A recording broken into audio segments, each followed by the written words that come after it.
Toujours invaincu en championnat, l'Union avait pourtant concédé la défaite en coupe face à son visiteur casérien du jour. D'où probablement un petit esprit de revanche dans les motivations des banlieusards toulousains au coup d'envoi de la rencontre. Et malgré la belle fluidité du jeu commun joué en tout début de match, l'Union allait scorer le premier. Martin Miglior profitant d'un travail en pivot dans l'axe pour tremper Meunier d'une frappe croisée. Une efficacité offensive optimale des locaux, doublée d'une belle réussite défensive sur le duel remporté par Touran face à Benhammer.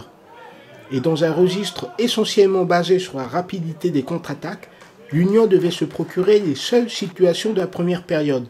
Ainsi, la frappe d'Escande stoppée par Meunier, une tête trop enlevée de Ribes, ou une très hardie tentative de lob depuis le milieu du terrain, quasi digne des fulgurances du prix Puskás.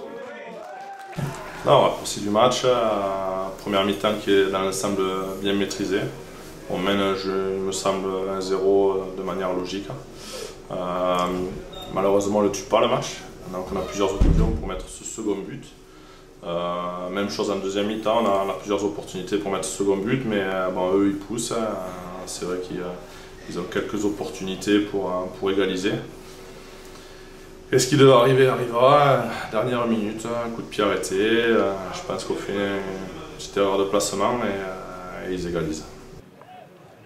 Évidemment contrarié par la tournure des événements, Caser devait pousser très fort au sortir du vestiaire.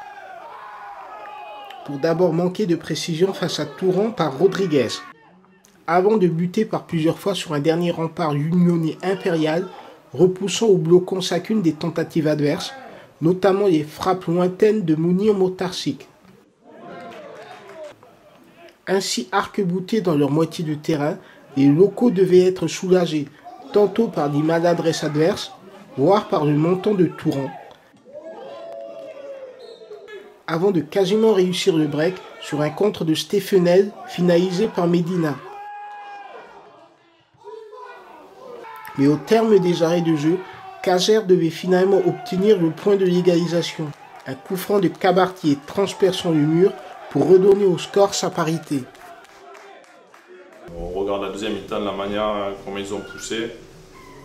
Ce but, ils le méritaient sûrement, mais bon, je pense que nous, on méritait d'en mettre d'autres avant, on ne l'a pas fait. Donc, une fois de plus, on a manqué d'efficacité dans leur surface, comme ça avait été le cas en Coupe de France.